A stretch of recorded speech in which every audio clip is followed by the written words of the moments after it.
قلعہ سیف اللہ میں اس واقعہ کے بعد قلعہ سیف اللہ میں ہی پولیس نے یا مقامی انتظامیہ نے منظور پشتین کو حراست میں لے لیا ہے اور ایف آئی آر بھی کاٹی گئی ہے۔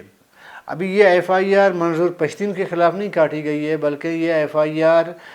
جو فائرنگ کا واقعہ ہوا ہے، ظاہر ہے کہ ابھی تک وہ نامعلوم ہیں لوگ، تو یہ ایف آئی آر نامعلوم افراد کے خلاف کاٹی گئی ہے۔ اگر تحقیقات ہونی ہیں اور ظاہر ہے کہ آج یا کل مجسٹریٹ کے پاس پیش ہونا ہے، اس میں بھی تھوڑا سا میں آپ کو بتاؤں کہ تھوڑا کنفیوژن ہے۔ اگر ایف آئی آر معلوم افراد کے خلاف کاٹی گئی ہے تو پھر منظور پشتین کو گرفتار حراست میں لیا گیا ہے، اس میں بھی الفاظوں کی ہیر پھیر ہے نا۔ پی ٹی ایم کہتی ہے کہ گرفتار کیا گیا ہے، انتظامیہ کہتی ہے نہیں حراست میں لیا گیا ہے۔ تو یہ جو ایف آئی آر کاٹ ہوا ہے تو کچھ اطلاعات یہ ہیں کہ منظور پشتین کو کل مجسٹریٹ کے سامنے پیش کیا جائے گا اور اس کے بعد جو بھی قانونی طریقہ کار ہے وہ ظاہر ہے کہ اپلائی ہوگی۔ دوسری طرف ایک رائے یہ بھی آ رہی ہے انتظامیہ کے ہی جانب سے، اس میں یہ کہا جا رہا ہے کہ منظور پشتین کو صوبہ بدر کیا جائے گا، کیونکہ منظور پشتین پر بلوچستان میں آنے کی پر پابندی ہے، ان کے آنے پر پابندی ہے، تو اس لیے ان کو دوبارہ کے پی کے بدر کیا جائے گا، یعنی کہ پولیس اپنے ساتھ انہیں لے جا کے پی کے بارڈر کے پار اس طرف ڈی آئی خان میں وہاں پہ اس کو چھوڑ دے گا، واپس بلوچستان کی پولیس واپس آئے گی۔ تو یہ دو متضاد خبریں ہیں۔ اور منظور پشتین صاحب جیسے کہ میں نے کہا کہ وہ تربت جانا چاہ رہے تھے، چمن سے تربت کا فاصلہ بھی بڑا لمبا ہے، حالانکہ یہ جو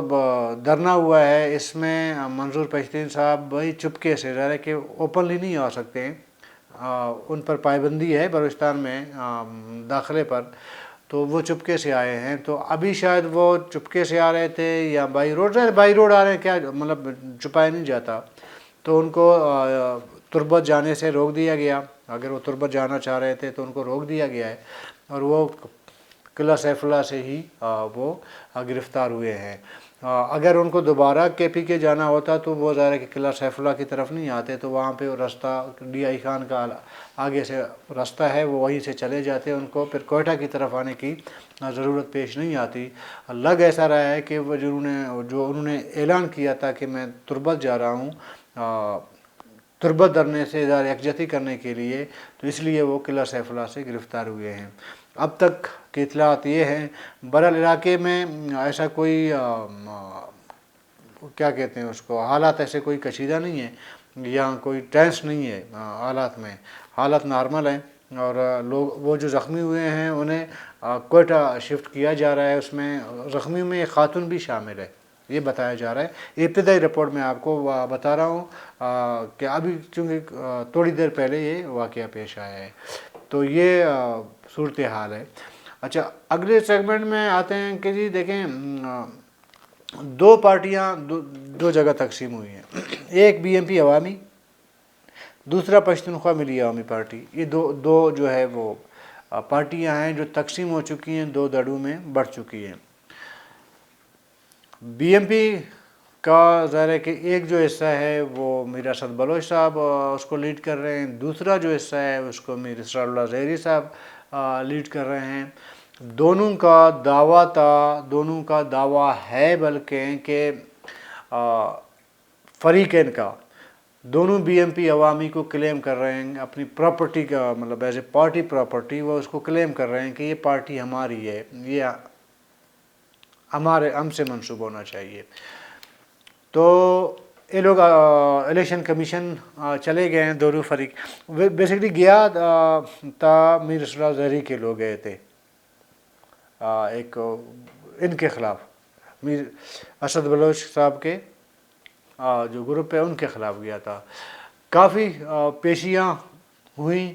تو اس پیشی کے بعد الیکشن کمیشن نے جو فیصلہ دیا ہے وہ میر اسد اللہ بلوچ کے حق میں دی، اس گروپ کے حق میں دی ہے۔ وہ جو اونٹ کا نشان ہے، سمبل ہے، انتخابی نشان ہے، وہ ظاہر ہے کہ میر اسد بلوچ کے پاس آیا، پارٹی کا جو نام ہے، ٹائٹل BMP عوامی کا جو ٹائٹل ہے وہ بھی میر اسد بلوچ گروپ کو ملا۔ تو اس کے بعد میر اسرار اللہ زہری صاحب کے گروپ نے اسلام آباد ہائی کورٹ میں پٹیشن دائر کر لیا ہے۔ تو ابھی 3 پیشیاں ہوئی ہیں اور 3 پیشیوں میں ابھی تک کوئی فیصلہ نہیں آیا ہے۔ تو 21 جنوری کو، شاید 21 جنوری کو ان کی چوتھی پیشی ہے، اور میرے خیال میں یہ آخری پیشی ہوگی۔ تو ہائی کورٹ کی جانب سے دونوں فریق جب شامل ہوں گے، کورٹ میں آئیں گے، تو یہ آخری پیشی ہوگا اور فیصلہ سنایا جائے گا۔ اچھا، یہ جو ہائی کورٹ میں جو چیلنج ہوا ہے نا معاملہ میر اسرار اللہ زہری کے لوگوں کی طرف سے، گروپ کی جانب سے، تو وہ الیکشن کمیشن کو فریق بنایا گیا ہے۔ ظاہر ہے نا کہ فیصلہ تو الیکشن کمیشن نے دیا ہے نا، تو وہ ابھی دوسرے گروپ کے خلاف تو نہیں جا سکتے نا، پٹیشن دائر نہیں کر سکتے۔ وہ گئے ہیں ابھی الیکشن کمیشن کے پاس۔ الیکشن کمیشن ابھی فریق بن گیا۔ الیکشن کمیشن نے اپنا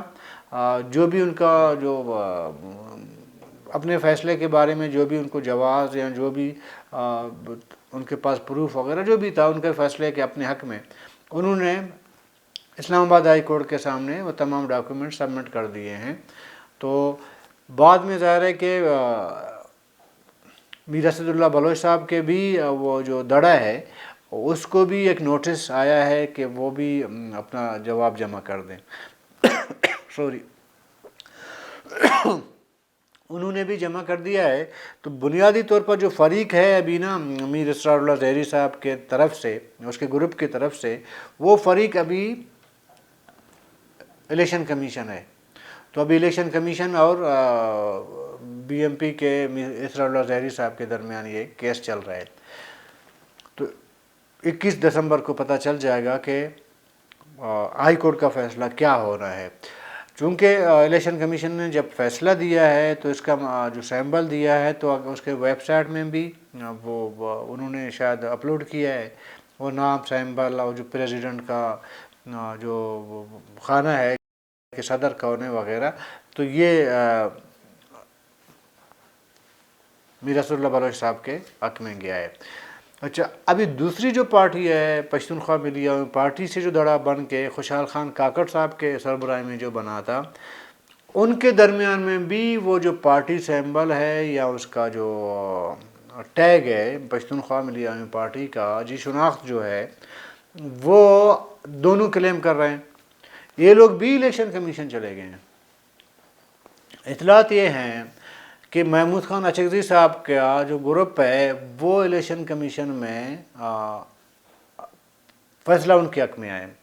محمود خان اچکزئی صاحب کے حق میں آئے، ان کے دڑے کے حق میں آئے۔ تو ابھی خوشحال خان صاحب کا جو گروپ ہے وہ دوبارہ وہ ہائی کورٹ نہیں گئے ہیں، مطلب وہ اسلام آباد ہائی کورٹ وغیرہ نہیں گئے ہیں۔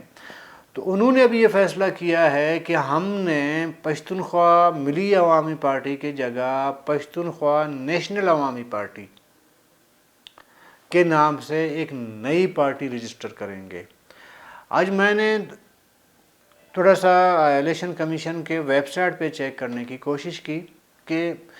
پشتونخوا نیشنل عوامی پارٹی کے نام سے کوئی پارٹی موجود ہے۔ اس میں باقاعدہ طور پر ایک نام پشتونخوا نیشنل عوامی پارٹی کے نام سے باقاعدہ طور پر الیکشن کمیشن کے ویب سائٹ کے اندر موجود ہے، وہ لسٹ میں یہ نام موجود ہے۔ لیکن اس میں ایک مسئلہ ہے کہ آیا ابھی ایک نام موجود ہے آلریڈی، تو آپ اس کے لیے اپلائی کر سکتے ہو، اس نام جیسے کہ پشتونخوا ملی عوامی پارٹی ہے، اس نام سے آپ جا کے اپلائی کر سکتے ہو ایک نئی پارٹی کے لیے جو آلریڈی موجود ہے اس نام سے۔ اس میں آج میں نے کچھ قانونی جو ماہرین ہیں، ہمارے وکلاء حضرات ہیں، ان سے میں نے یہ سوال ان کے سامنے رکھا، تو انہوں نے کہا آج تھوڑا سا گلا خراب ہے، سوری، انہوں نے کہا جی کہ اگر وہ پشتونخوا نیشنل عوامی پارٹی کے نام سے جو پارٹی موجود ہے، اگر انہوں نے باقاعدہ طور پر اپنا جو ان کا مطلب جو بھی ٹینیور ہے ان کے الیکشن کا 2 سال کا ہے یا 5 سال کا ہے، وہ جو اپنا صدر، جنرل سیکرٹری یا کابینہ جو منتخب کرتے ہیں، وہ باقاعدہ طور پر اگر انہوں نے کیا ہے اپنے پارٹی وغیرہ کیے ہیں، تو اپنے ڈاکومنٹس پراپر انہوں نے سبمٹ کیا ہے الیکشن کمیشن کے پاس، تو پھر اس نام سے خوشحال خان کاکڑ صاحب کو اس نام سے کوئی الاٹمنٹ نہیں ہوگی، اس نام سے پارٹی اگر نہیں، اگر کسی بندے نے آ کے ذرا کہ یہ نام تو میں نے پہلے کبھی نہیں سنا ہے، تو اس کا مطلب چھوٹی پارٹی ہوگی، علاقے میں ہوں گے یا چند لوگ ہوں گے نا، میرے خیال میں بہت سارے لوگوں نے نہیں سنا ہوگا اس نام سے۔ تو اگر انہوں نے نہیں صرف خانہ پری کے لیے کسی ٹائم پہ کوئی اس نام سے کوئی پارٹی رجسٹر کروائی ہے، لیکن اس کے بعد انہوں نے اپنا کوئی الیکشن نہیں کروایا ہے، انٹرا پارٹی کے الیکشن نہیں کروائے ہیں، کوئی اپنا کابینہ نہیں بنایا ہے، وہ جو کرائٹیریا ہے بنایا گیا الیکشن کمیشن کی طرف سے، اگر وہ ڈیلے ہوتا رہا ہے 2 سال، 5 سال، 10 سال، 15 سال، تو پھر اس نام کا ذرا کہ رجسٹریشن وہ پھر کالعدم ہے، ذرا کہ پارٹی موجود نہیں ہے، ایک بندہ تو بار بار نہیں کر سکتا، مطلب ایک بار رجسٹر کر کے اس کو زندگی بھر نہیں چلا سکتا، اس کے لیے پورا ایک آپ اس کو ڈھانچہ بنانا پڑے گا پارٹی کے اندر، اس کے ایگزیکٹو ہوں گے، اس کے ممبر ہوں گے، اس کے ایگزیکٹو ممبر ہوں گے، باقی جو ہے سینٹرل کمیٹی کے لوگ ہوں گے، اس طرح جیسے کہ جمعیت میں شورا ٹائپ کے لوگ ہوتے ہیں، اس طرح اگر اس کا کابینہ موجود ہے اور پراپر ہر 5 سال کے بعد یا 2 سال کے بعد اس نے جمع کروائی ہے تو ٹھیک ہے، وہ پارٹی موجود ہے، اگر نہیں ہے تو پھر گنجائش پیدا ہو سکتی ہے کہ خوشحال خان کاکڑ اپنا اسی نام سے پارٹی رجسٹر کروا سکتے ہیں۔ تو یہ صورتحال ہے پارٹیوں کا۔ بہرحال تو کل تک کے لیے اجازت دیں، اللہ حافظ۔